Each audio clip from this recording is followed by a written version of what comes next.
we are live now. Just wait a couple of minutes for the audience to arrive and start participating and start our webinar for the new release. Very excited. We still have quite a couple of minutes كده إن شاء الله ونبدأ.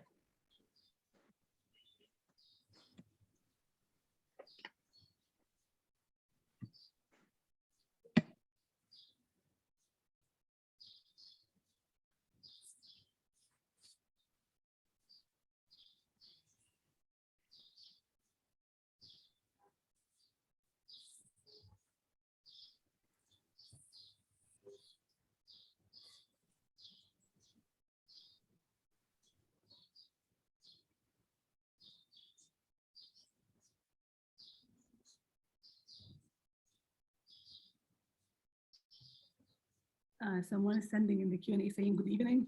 Good evening, everyone. Happy to have you with us. So let's start. I think we gave a couple of minutes for everyone to be joining us. I'm happy to have you here today. Welcome to a new webinar from PraxiLabs. I'll be hosting the webinar today. I'm Khadija, and I'm having the pleasure today to be accompanied by my amazing colleagues and friends, Dr. 𝐅𝐫𝐞𝐞 and Dr. 𝐼𝐞𝐞. They are our subject matter experts and biology and chemistry doctors as well. So we'll have them explain a lot about the new experiments to you. I'm sure you all are excited as well as we are.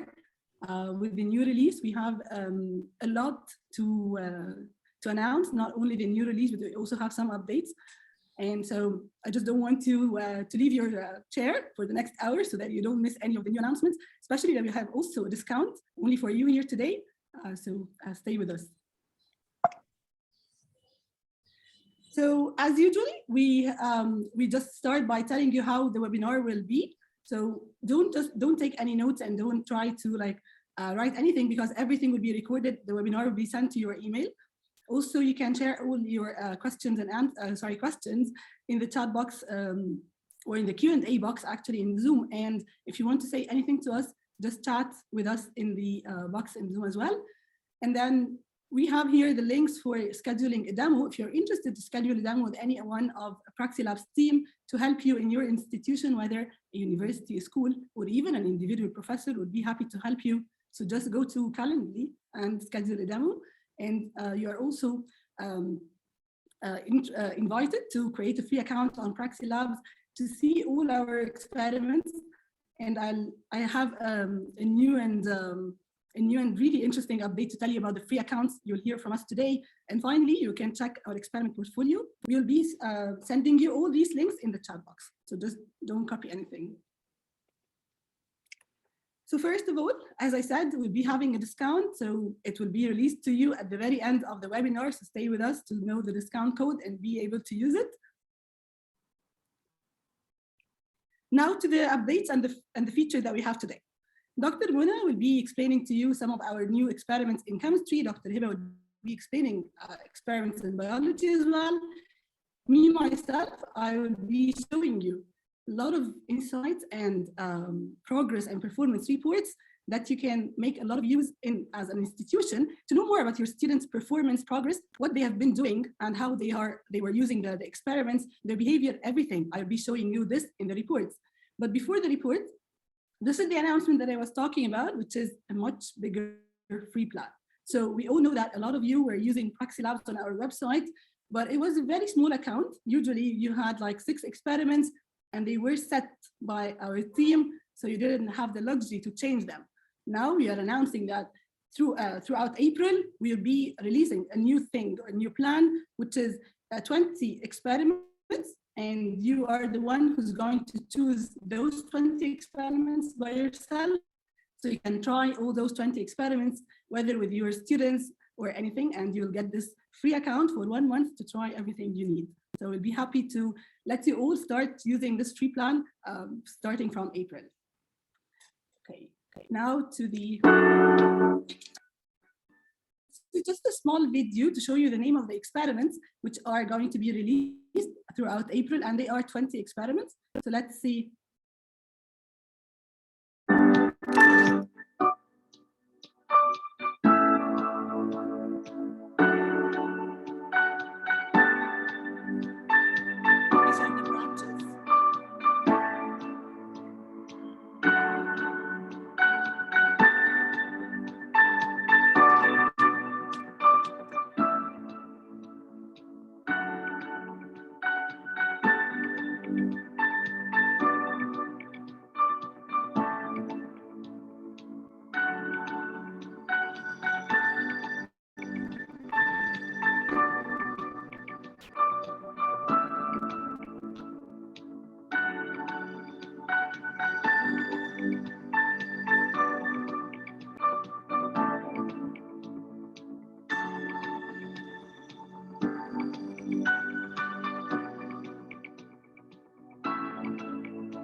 Okay, so this is it was the small video to show you the name of the experiments we have, and they are going to be released throughout April. So now it's time to go with biology. It's, as I'm saying, it's biology time. And let's go with Dr. Hiba. Dr. Hiba can go ahead. Hello, everyone. Pleased to have you all in our webinar today. Allow me to share my screen. I'm going to take you in a tour through the virtual lab of PraxiLabs so that you can see how we can use, how a tutor can use the PraxiLab virtual lab to make it easier for students to move around the lab, learn more about how to do their experiments, have more retention of the things that they learn in their experiments. I'm going to show you basically how our lab works, and then I'm going to show you a couple of new features that we have in our lab. So right here we have this helper. This helper allows you to see hints or the detailed steps that you're going to perform. These are the instructions that you're supposed to follow. You can expand the helper, the instructions, and minimize them. You can also click on the next arrow to show the next instruction, which is specific to the step that you are going to perform right now in the lab. Right here, we have those three lines up there at the upper part of the upper left part of the screen. They move you to what we call the blackboard. And in the blackboard, you have a couple of things that you need to see. You have the lab manual, and the lab manual is a document that contains everything you need to know about the experiment. It contains the lab settings, the devices used, the labware, the safety precautions, the advantages and the disadvantages of this method, the idea of the method and how it was, how to use it to reach your result and how to interpret your result even. We have an animated guide, a short video, an animated video that shows you the experiment from the beginning till the end, so that you can imagine what you're going to do in this lab. We have a walkthrough video, which is actually someone who has practiced this lab and performed every step for you, so that if you find any difficulty in any step, you can go back to this as a reference. We also have in the settings, you can change the language into Arabic or into English. You can allow sounds to go on or off. You can allow the guidance to go on or off. Also the animations. We have right here an enrichment document, and this enrichment document, it contains information about the experiment that you're going to perform, and they are enriching information. They don't have to be scientific. Sometimes they're historical, but they are things that are fun to know for students. And lastly, we have exercises, and these exercises are multiple choice questions. We also have these multiple choice questions the student needs to answer correctly to reach the result eventually. Sometimes the question, let me just minimize this. Sometimes the question is not only a choose one answer, sometimes it's a multiple select question. And they focus on the scientific part of the experiment. They need to test how, what kind of information you had. If you see the sign right here, and it means this is a multiple select question, so you can choose more than one right answer. So now, after going through the blackboard, I can go back to the real lab by clicking on the three lines on the upper left part of the screen. It says here, if you need help, you can click on me. So first of all, if I reload the experiment, it will show me the intended learning outcomes. So I need the student, before the student starts to practice the experiment, he needs to read the intended learning outcomes. He needs to understand what he has to get out from the lab.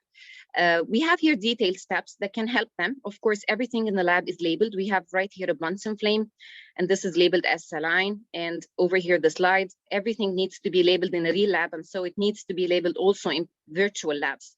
We have to teach them all the basic steps that they need to perform in a real lab so that they can have enough practice for better retention. This experiment right here, I need to turn on the Bunsen flame because I need to sterilize this bacteriological loop until it turns reddish so that I can use it further in the next step. So it says you shouldn't blow in it to cool it down or wave it, and this is to keep it as sterile as possible. Now, the next step is to let the stereo loop cool down. It's gonna just stand by. Now it tells you it has cooled down. So you move to the next stage. And in stage 2, it's called catalase test. And by the way, we have right here the stages of the experiments. If I have 2 stages, if I have 5 stages, no matter how many stages you have, they're all listed here. And I can move from one stage to another in case I need to repeat one stage without going through the first stage. I need to practice more, one part of the experiment more than the other. So as I said, we teach them the basics. So we have, they have to label everything, and now they're going to divide the slide that they're going to use into control and test. So they label that. Now the slide is going to be taken to this tray, and a drop of saline is supposed to be added. So I take the dropper of the saline on top of the slide.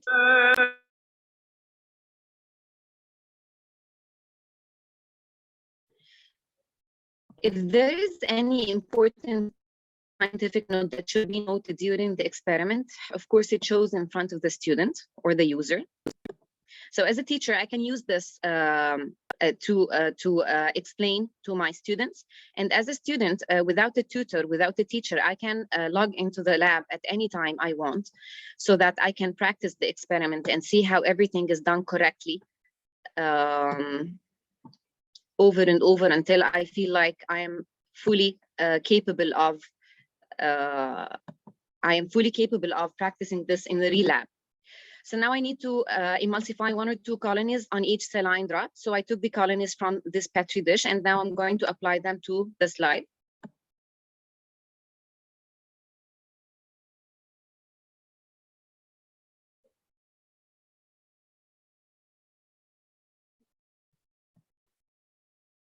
Now I'm going to take the slide back to the staining tray and add a few drops of hydrogen peroxide.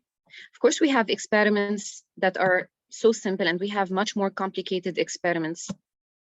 We also teach students to set devices on their own, so that when they see actual real devices in the real lab with the same looks, they don't panic. They know how to deal with this device.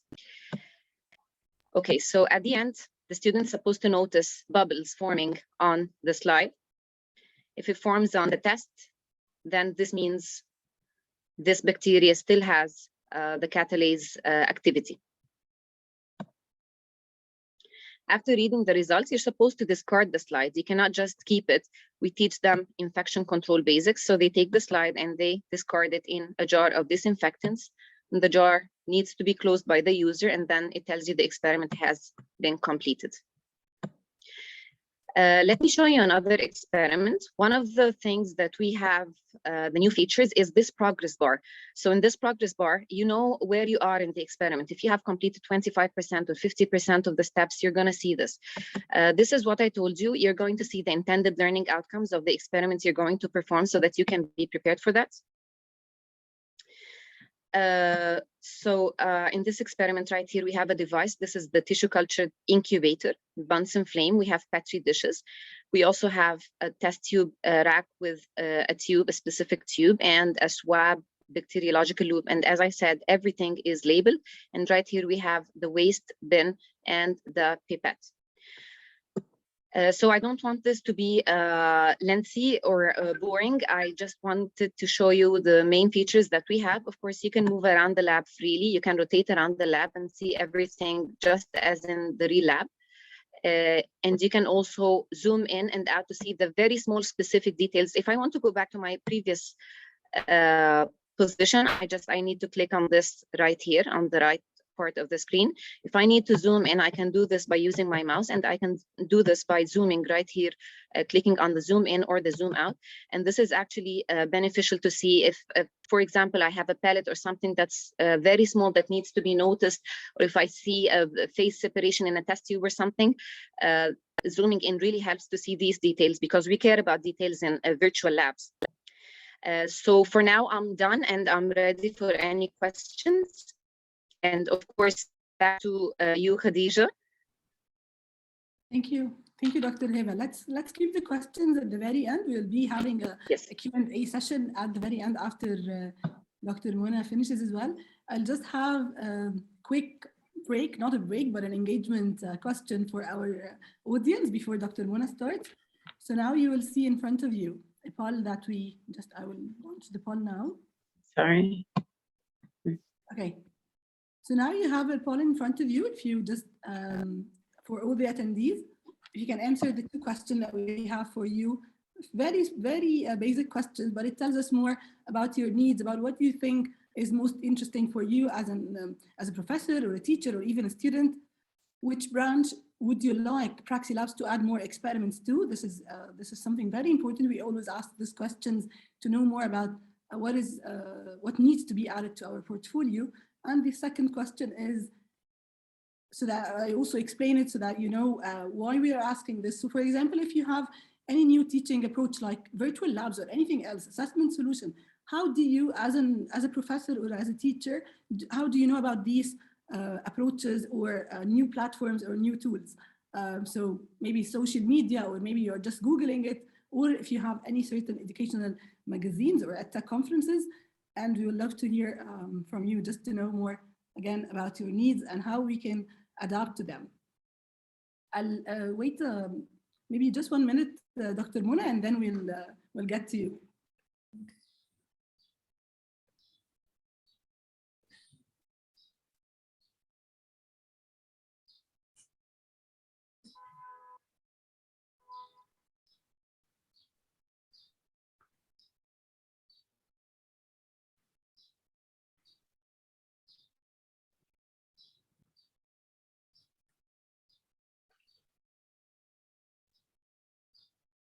I'm sorry for the sound. I think some people are having trouble hearing us. So maybe me and Dr. Hiba, I'm not sure if we're loud enough. We'll try to be more. Dr. Mona, if you can raise your voice when you start talking, because it seems it was a bit low for some people. We are sorry for that. Some people are starting to ask questions. We'll be happy to answer them, but just at the end of the webinar, we have a specific session just for Q&A. So now a lot of people are already answering. I'll just wait maybe 10 more seconds so that we can proceed. And it's very interesting, actually, Dr. Hiba and Dr. Mona, to see the results. I'm going to share it with everyone now because it seems biology and chemistry and physics are all almost equal, a very little difference. So that's actually a good thing. Okay.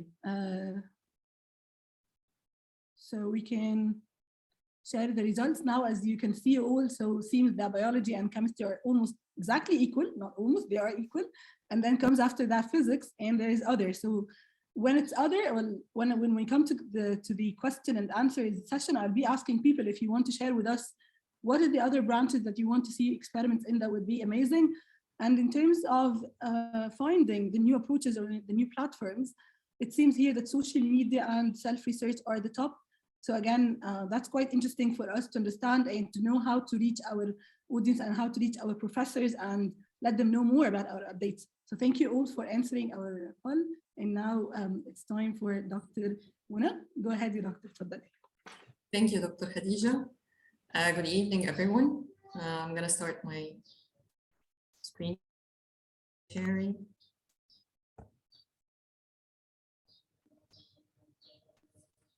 Okay, since Dr. Hiba talked about biology experiments, I'm going to talk a little bit about the chemistry experiments.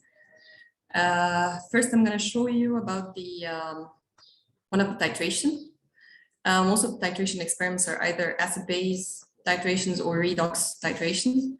The new experiment that we have made was the acid-base titration. I'm going to go through the weak-base strong acid titration. So first, an overview of the experiment appears, as Dr. Hiba said, that they are the intended learning outcomes of the experiment. So mostly it's for the students to know how to quantify the concentration of an unknown sample using an exact known concentration of another substance. So there are different stages. And again, as Dr. Hiba said, I can go from one stage to another without having to repeat the whole experiment from the beginning. The first stage requires standardization of the strong acid solution. Now the pop-up messages here, they make sure that the student understands how to go through the experiment and understand the principle of the experiment, first I'm going to use the HCl bottle here. And I'm going to add 450 milliliters of deionized water to make our HCl solution for standardization. So I'm going to add it here.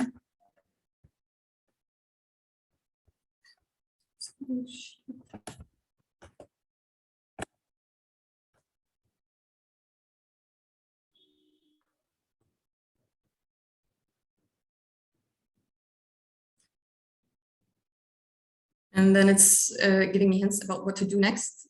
So again, if I require any hints, I press this like a robot thing.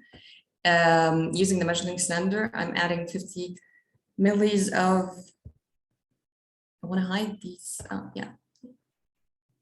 So I'm having here, using the smaller measuring cylinder, I'm adding the 1 molar HCl solution. Again, I'm going to take the bottle.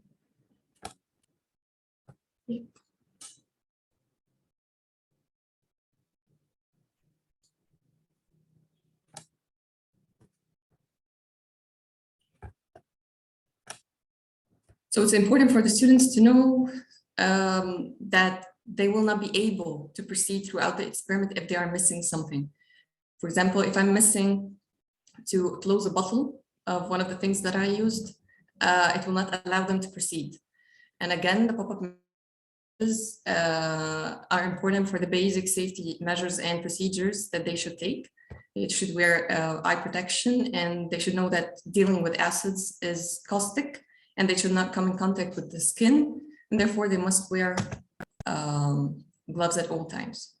You're gonna close the bottle and shake it, mix it a little bit, and then this is the standard 0.1 molar HCl solution prepared. I'm gonna set up the titration, the burette, and fill it with the HCl solution I made. Now again, it's not allowing me because there is one step that I should do before. Yeah.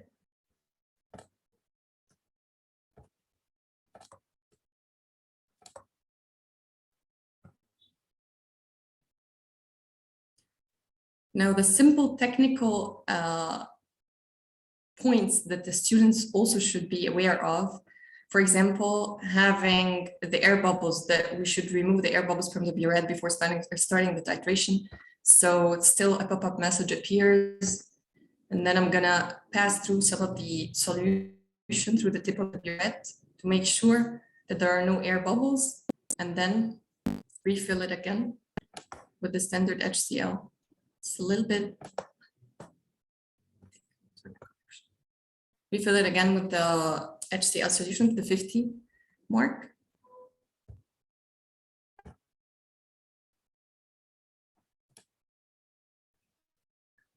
Now I need to start the titration. First, I'm adding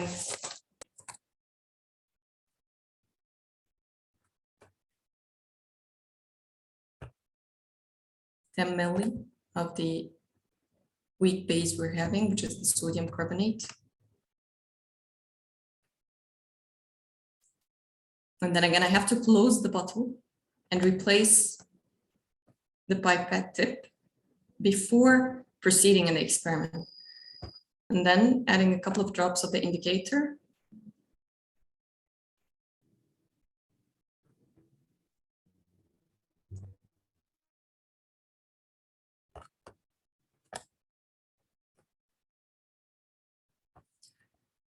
And now we should, the pop-up MCQ questions throughout the experiment still ensures that the students understand the principle of the experiment and what every step is important for. For example, here the question, what's the role of the methyl orange, which is the indicator we're using in this titration. So it's the indicator which shows when the reaction reached the endpoint. So now these important tips for the students to make sure, again, that they are titrating correctly. Now, in the real lab, the titration with the first few drops of the titrant, the color changes, and sometimes the students get it wrong, then they think that they have reached the endpoint. For example, here, if we start the titration. Now here we like zoomed in the burette so that you can see the level of the fluid here and when to end the titration. As you can see, the color of the liquid has changed, but this is not the endpoint because it will turn back to the yellow color. This means that I've not reached the endpoint yet. So I must continue the titration till at least the color is salmon pink for 10 seconds.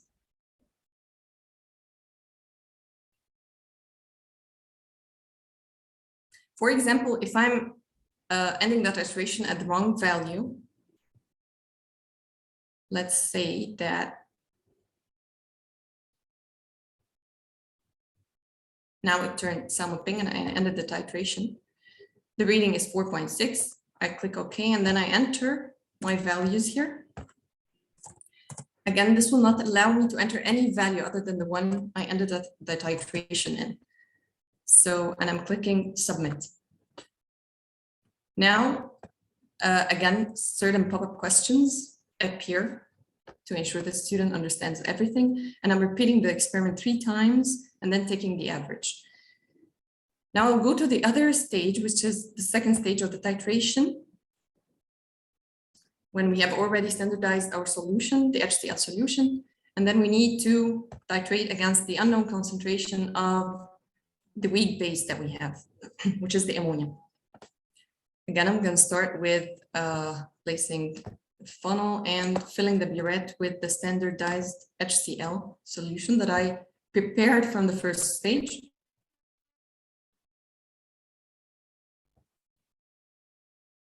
And then I'm going to add the ammonia.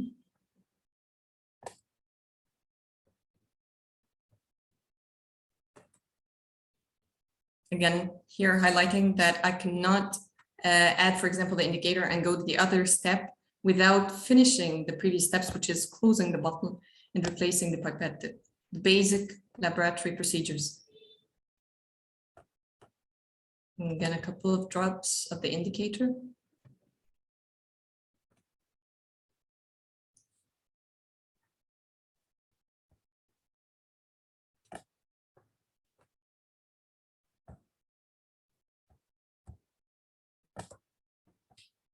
I'm going to start titration again,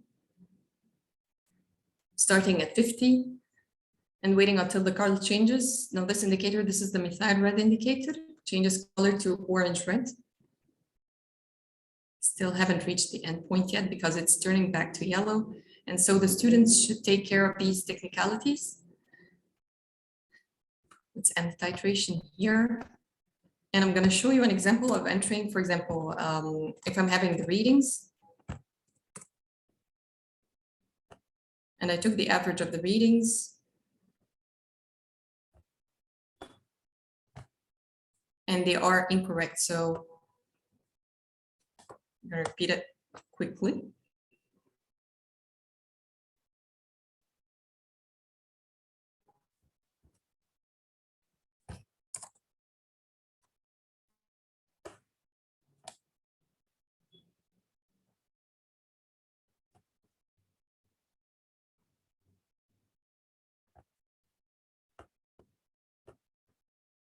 Okay, now it wasn't allowing me to put the indicator because I haven't replaced the tip.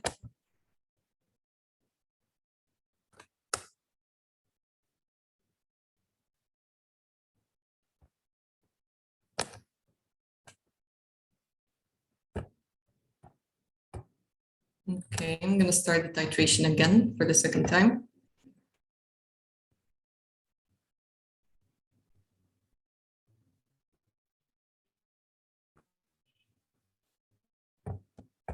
So if I'm inserting wrong values,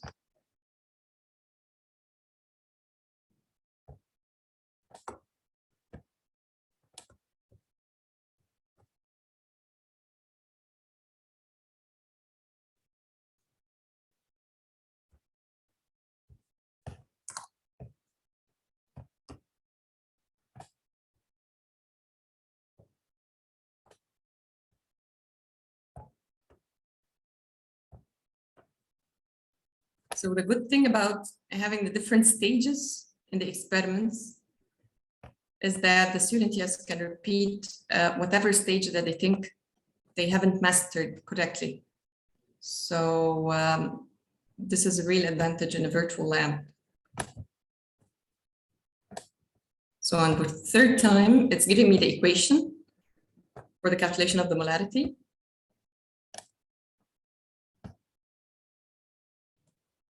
And then again, starting the titration.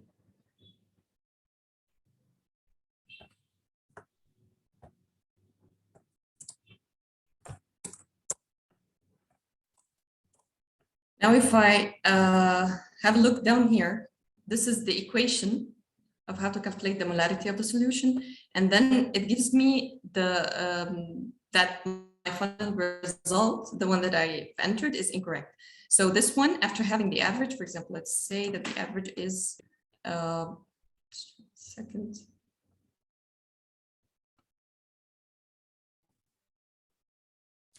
So if it's 1.13.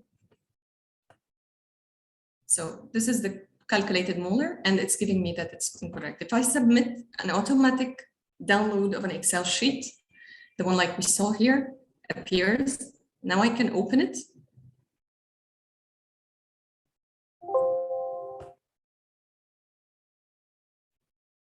And the Excel sheet shows that my 3 trials, the 3 readings, and my average with the calculated molarity of the solution.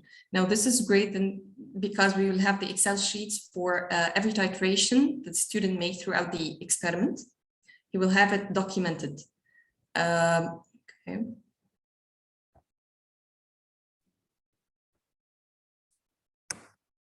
Did the Excel sheet show, Dr. Khadija, or didn't it show?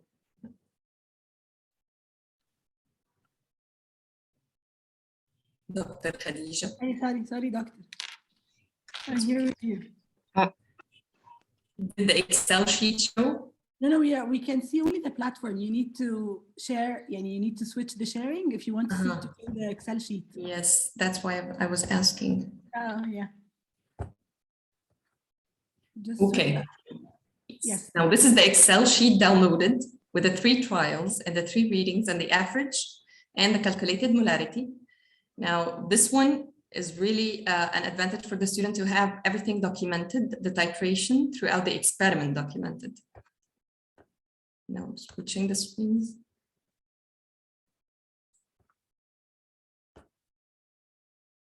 Okay. Now I'm going to the, before going to the second experiment, the third stage here, using the titration with the pH meter. So the titration, basically, we can perform it using a color indicator, a pH indicator like the methyl orange or methyl red, or a pH meter. Now, using the pH meter here, this is not, it cannot be performed in real labs a lot because it's expensive. It's a very sensitive equipment because it can be broken easily. Therefore, it requires unique handling. And having known all that, students can use the pH meter and know how to use it and see how can it be calibrated and everything in the virtual lab in this setup. So I'm going to the next experiment, the esterification experiment.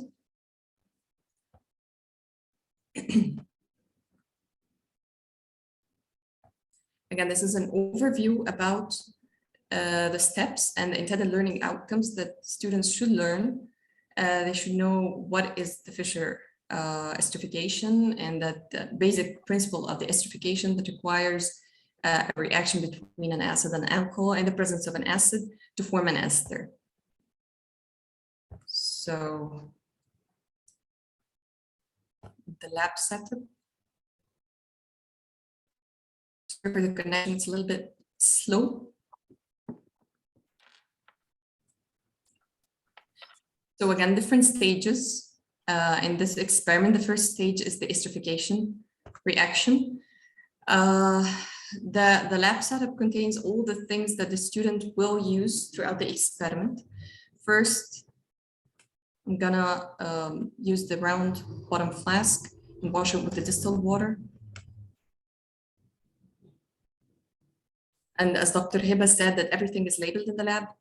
So the students should know, will know what to do. Then discard it in the waste bottle. And then write using ethanol. And again, for any hint, they press this robot down there using the 50% ethanol. I'm going to dry the flask.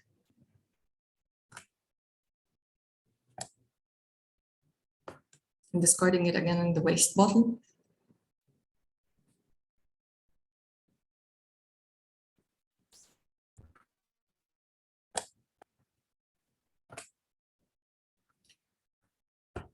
Okay. Then I'm going to add the 10 methanol, sorry, the alcohol.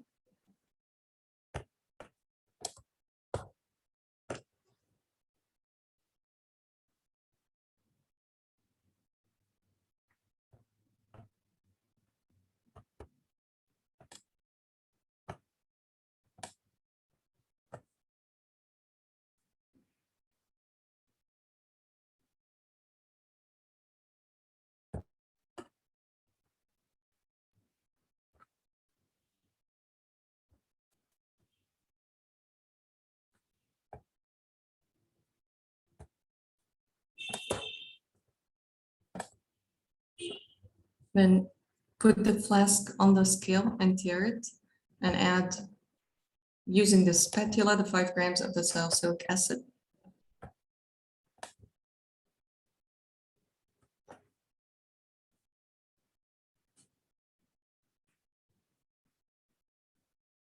Now the Fischer esterification reaction is really tedious in real lab and it takes a lot of time.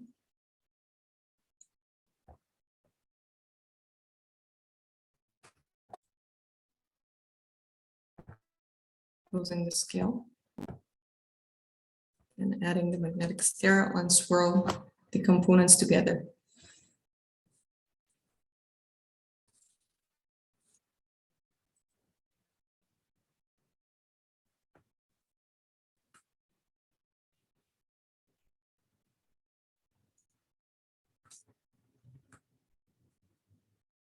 Using the pipette, we're adding the 2 milli sulfuric acid.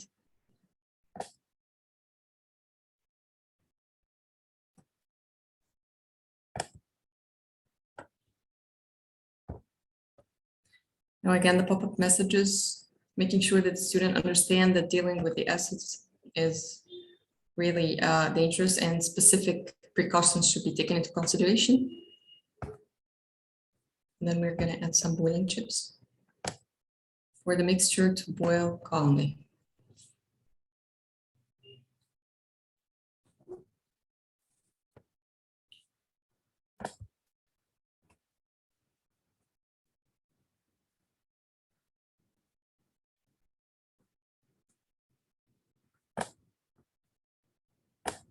Now we're going to place it here on the magnetic stirrer and the heater and attach the condenser and holder. And we have to make sure that the inlet and the outlet are correctly placed. Now for the correct settings, we should set it at 250 degrees. And if I try to, for example, place it at any other value, it's a pop-up message appears to please check the device setting. Then I have to consider setting it again at 250. I'll start heating. And when it reaches the 250 degrees, I'm going to start the water flow by opening the tap water. And I'm leaving the reaction for 60 minutes. Now, again, here, I'm not having to wait for the 1 whole hour, as in the real lab. So supposedly the 1 hour have passed.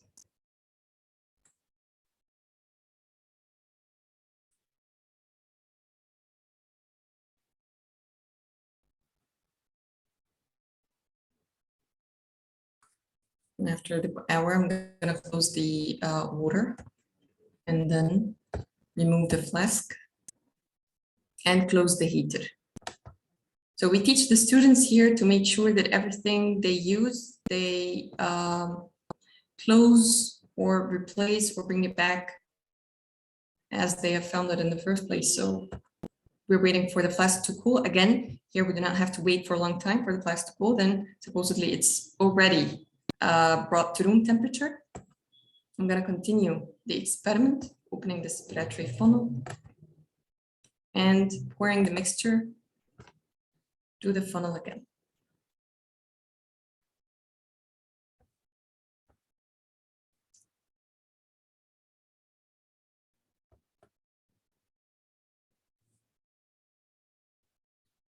And then after adding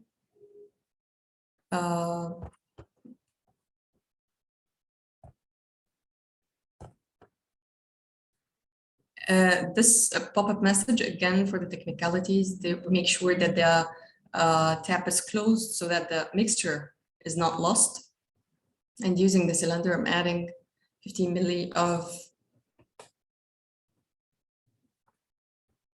the diethyl ether, which is the organic solvent I'm using for separation.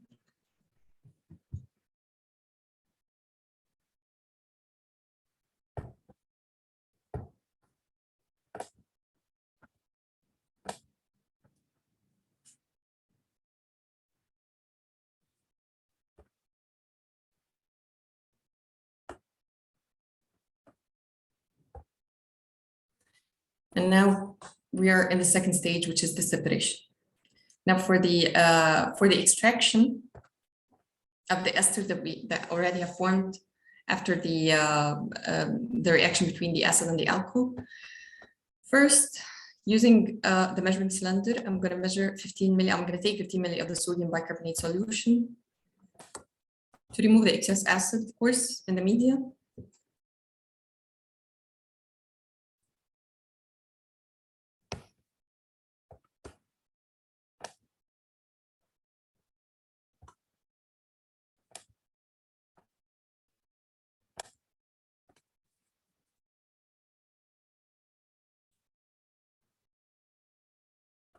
And here, removing the funnel, closing it, and starting the separation while shaking. Now here, these pop-up messages, they are very important.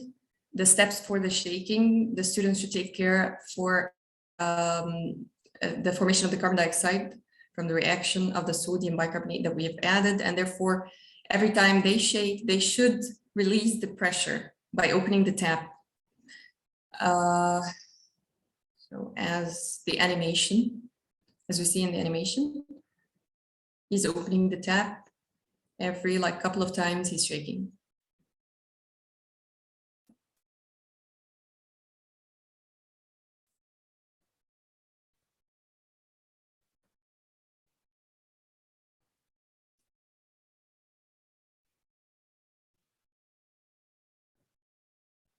Placing it again in the holder and then checking if the separation has been performed correctly.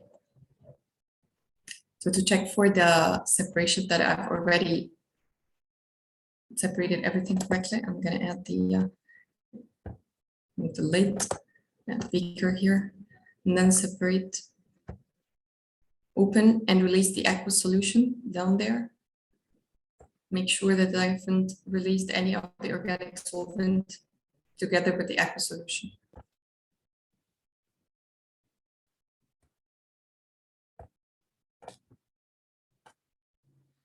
Now I'm checking the pH with the litmus paper, exactly as in an actual lab. If the litmus papers remain blue, then I will continue the experiment. If it turns red, and sometimes it does turn red, I have to repeat the previous steps again.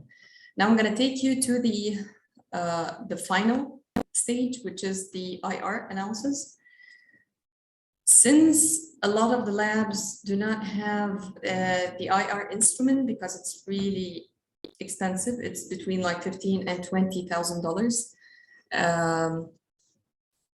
Then this exactly shows the steps that one make to use the IR. And the principle of the IR and what we show in the PDF file, what is the principle of the infrared spectroscopy. First, I'm going to clean the surface of the IR instrument with isopropanol. And then I'm going to collect the background spectrum. First, through opening the software on the computer attached and the collecting background. And then the background spectrum is already collected. Second step is collecting the sample spectrum. Just open this and put the sample on the surface. And closing it again. And then taking the reading. Now, this is the IR spectrum. This is to make sure that the compound we have is methyl salicylate. And we're saving this on the computer. And we teach the students again to clean everything behind them. So I have to clean the surface again of the IR instrument because it's really expensive. It contains diamond, and that's why it is expensive. After the surface has been cleaned, pop-up message of the experiment that has been completed is shown. Now I have finished the 2 experiments, and any questions are welcome. To you again, Dr. Khadija. Thank you, Dr. Mona, for the amazing explanation. Both of you and Dr. Hiba, of course. We've got a lot of questions, and we've tried to answer most of them. So we'll just wait for the end to answer the final questions. I'm going to show you now the last part of our webinar today so that we don't take much more of your time. So after we finished all these experiments, or after your students have gone through different experiments, how can you know what they're doing inside the labs, or like their behavior, their performance? Are they struggling, for example, in certain parts of the experiments or not? So all of this you can definitely know through our reports. So let me just share my screen.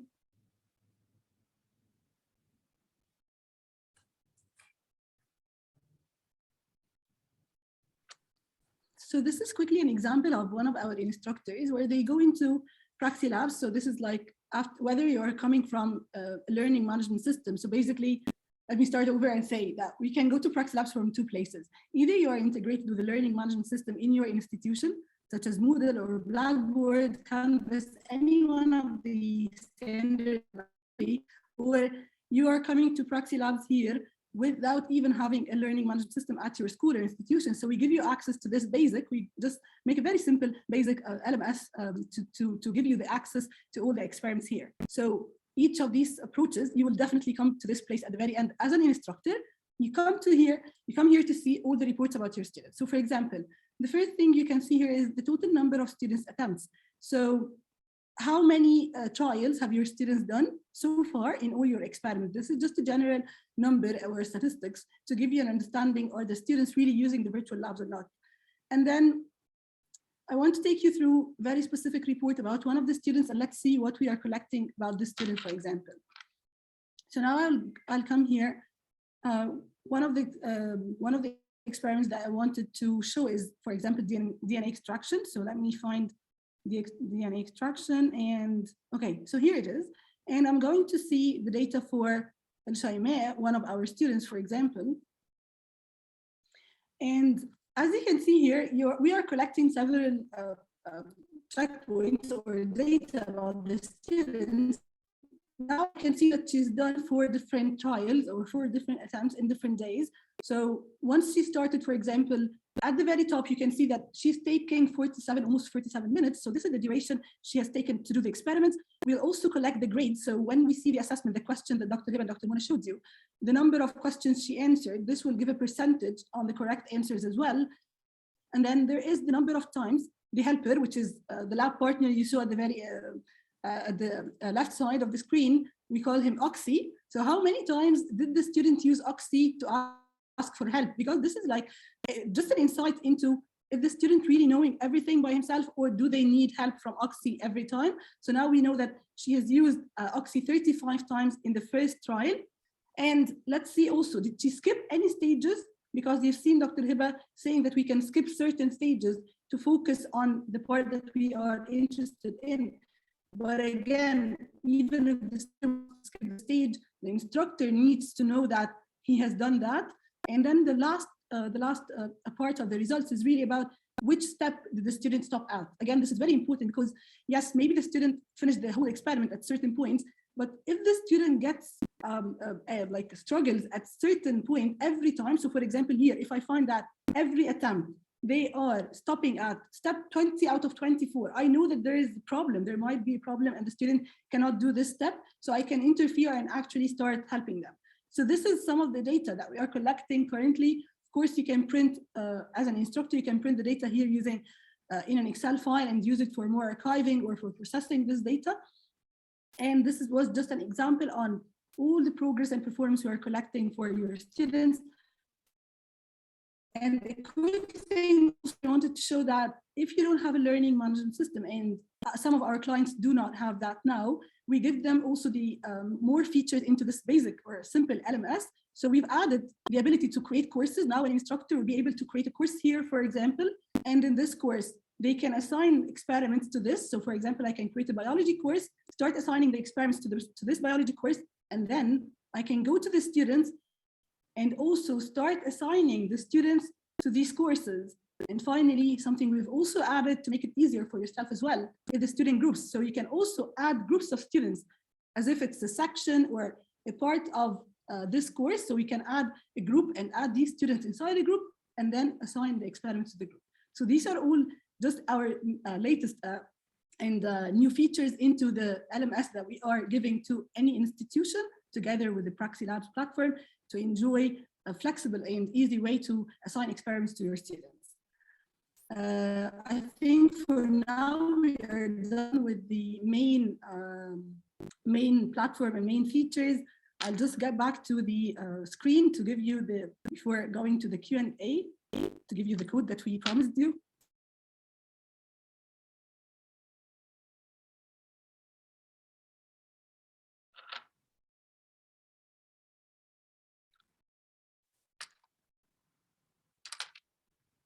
Okay. Just before sharing the code, this is actually a request for all PraxiLabs team.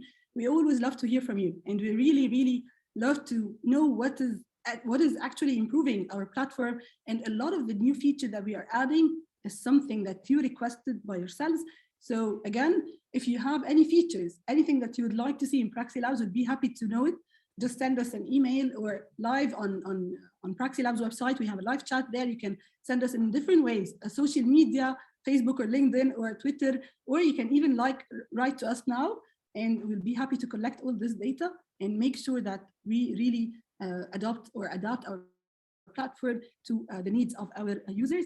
Finally, this is just an example of all our clients that we're working with. We are proud and happy to be working with clients around the whole world. So, and that's a reason, and I'm saying it as an apology for our audience from some of the Arab countries. I know you prefer or you love us to talk to you in Arabic. We'll definitely love to repeat it again, but we have to talk today in English because we have a lot of audience and professors coming from around the world from different countries. So bear with us. Next time we'll be able to do more webinars in different languages. So this is just an example of how we want to help institutions enable and really give the ability for their students to access lab work without having to go through the cost or the safety hazards in the traditional labs. Of course, again, complementary to the traditional lab. And finally, this is what I promised you. I'll leave it here for yourselves to copy, or we will also email it to you. So it's PraxiLabs 5.1, and this is for the new release of PraxiLabs 5.1. We'll be happy to give you 50% discount on any of our plans, whether you are an institution or even a student or instructor going to our website. You will definitely have the discount once you ask for it.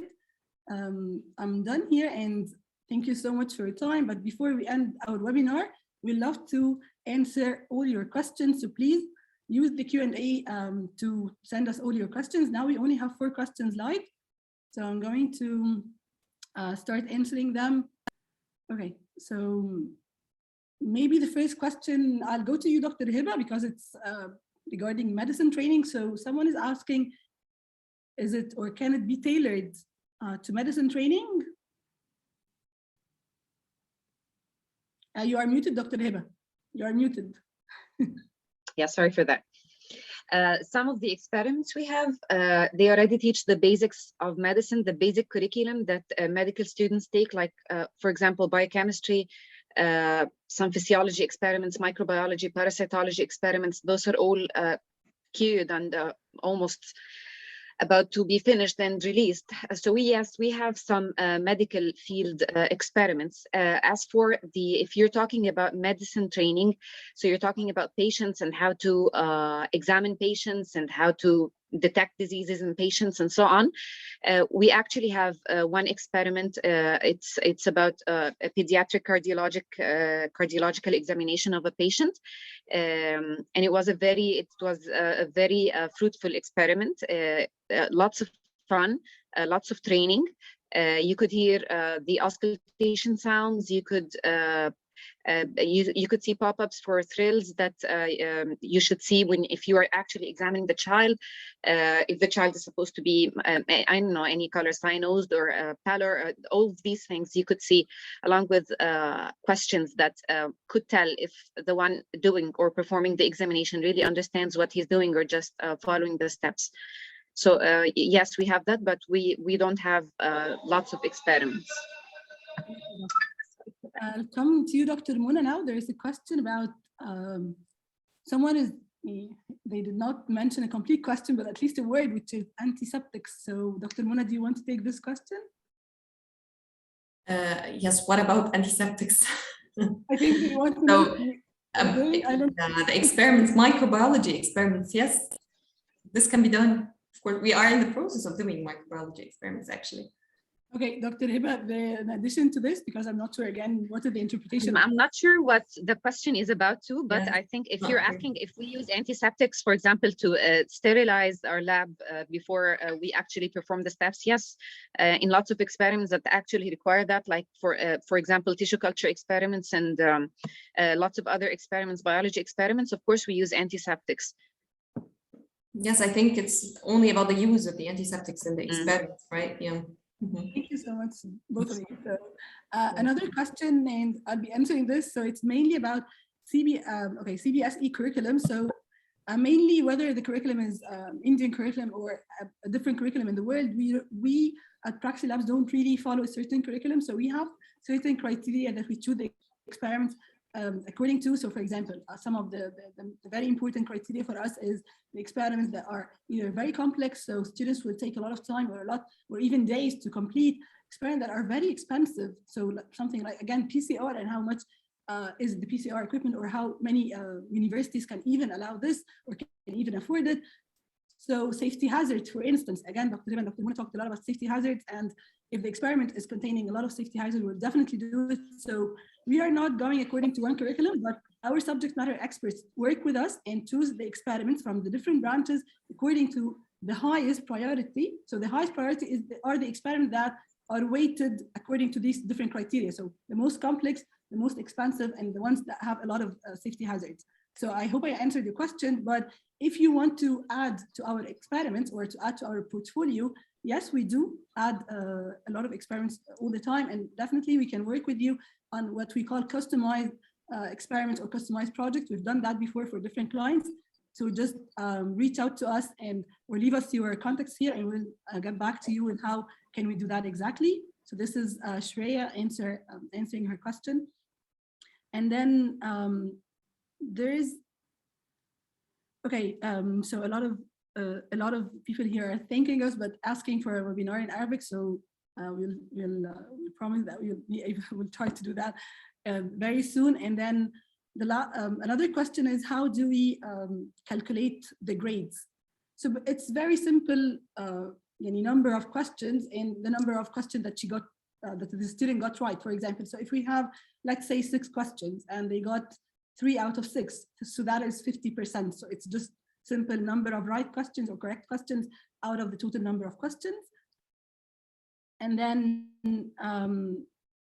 So the last question here, for the purpose of upgrading all the faculties in the education sector, I suggest you incorporate all the disciplines in education, arts, languages, sciences, and make them join such fruitful webinar Zoom lessons so that all people under different faculties can benefit. Thank you. Okay, so this is a suggestion for us. So thank you for that. I thought it's a question, so I was reading it. So we answered most of the questions so far. If anyone else has any questions, just please send us now. Someone is asking about the attendance. You don't need to fill any attendance form or anything. Once you attended the webinar and you passed at least 60% of the time of the webinar to make sure that you were with us, we'll be sending you the attendance certificate to your email, so you don't need to do anything. And we also hope to see you soon with us. There is no link for getting the certification. We will be sending it to your email. So this is again asked about it. Someone was asking about the portfolio. So we sent in the chat the link for the portfolio, also the link for scheduling the demo. And finally, so just if you missed anything of what we've said, the recording of the webinar itself will be sent to you. And if you need any more help, just please go to our website, use the live chat. We will get all your messages, or on our social media, also use Facebook, Twitter, LinkedIn, anything, and just send us a message and we'll definitely get back to you quickly. Finally, someone was asking about the code again. So it's PraxiLabs with a capital P and 5.1 after that. PraxiLabs 5.1. We'll be happy to have you as an institution, university, school, or even a government, a Ministry of Education. We've been recently working with governments around the world. So we have been working with Ministry of Education in UAE actually since last year, using PraxiLabs experiments in all their public schools. We've been working also this year with the government of Liberia to allow them to use PraxiLabs in all their universities. So if you are someone working in the Ministry of Education in any of these countries, or the different countries, really, we'd love to hear from you and we'd love to collaborate with you. So I don't think there are any other questions here. So, okay. Dr. Hiba, Dr. Mona, thank you so much for being with us and for your time. If you have any final notes, I'm done, and we've finished all the questions. Pleased to be with you. Thank you. Thank you, doctor. Thank you so much. Thank you. Have a pleasant night. Talk to you again.